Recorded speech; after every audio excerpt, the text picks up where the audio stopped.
This is not your typical science class. And a guest in here to talk about students and their scholarships. I'm Kaylee Quinn. And I'm Carlos Caballero. Stay tuned because Nhstv Live starts right now.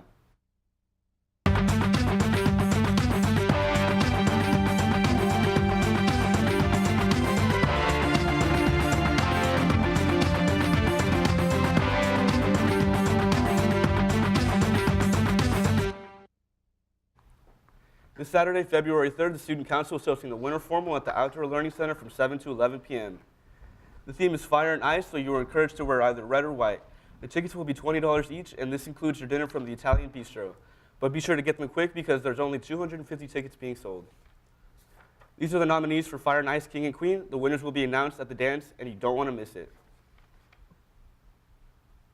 As the Jostens graduation order continues, our seniors need to be aware that they must put in their orders by Friday, February 2nd, to be included in the senior class delivery, which will take place on March 6th.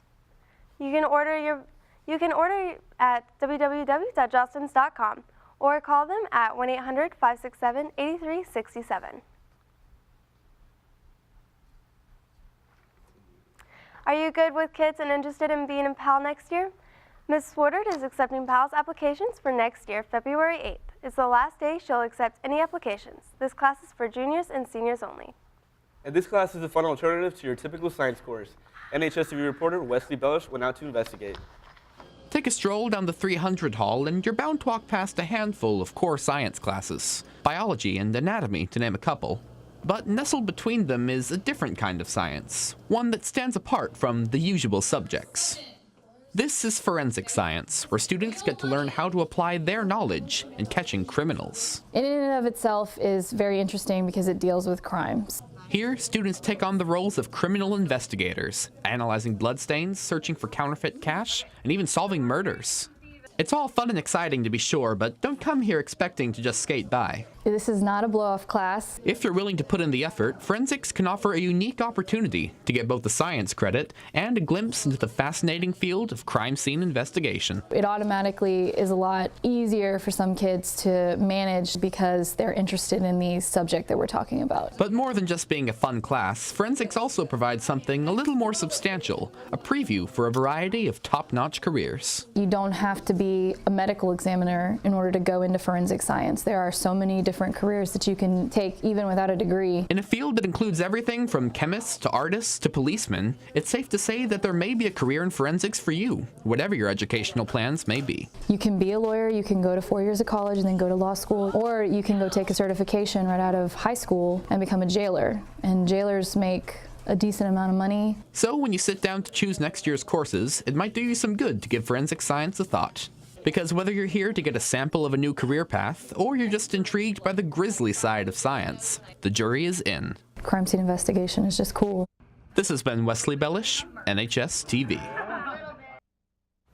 I'll be sure to give forensic science a glance when I'm creating my schedule.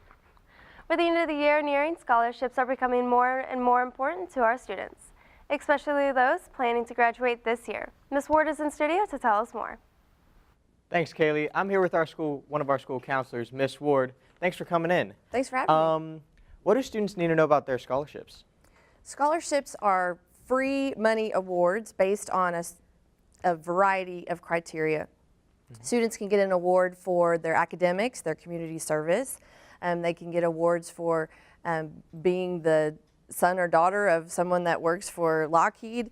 There's all different kinds of criteria, and that's the reason why students should really get out there online and look and find scholarships and not just say, oh, I'm not going to qualify for any, because there's so many criteria that they very well may get some big awards. All right, I'll definitely look into more scholarships. Where can students find those scholarships? On the Counseling Center website, we have a link that says Scholarship Drawer, and when you click on that, it'll pull up something that says e-database, and when they click on that, it will ask for a login and password. Both of those are the word Northwest in one single word. I did read an article recently that suggested that FastWeb was probably the easiest scholarship database to use for students, and so I would check that one out. And the College Board also has a scholarship database within it as well. But I would recommend looking at particular databases and not Googling the word scholarship. Probably wouldn't be very good. Where can our students turn in their proof of scholarships, and how can they turn that proof in?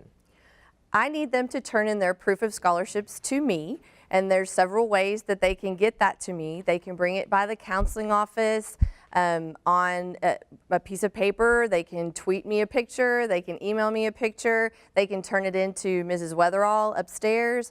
But they can turn it in in numerous ways. But what was the second part?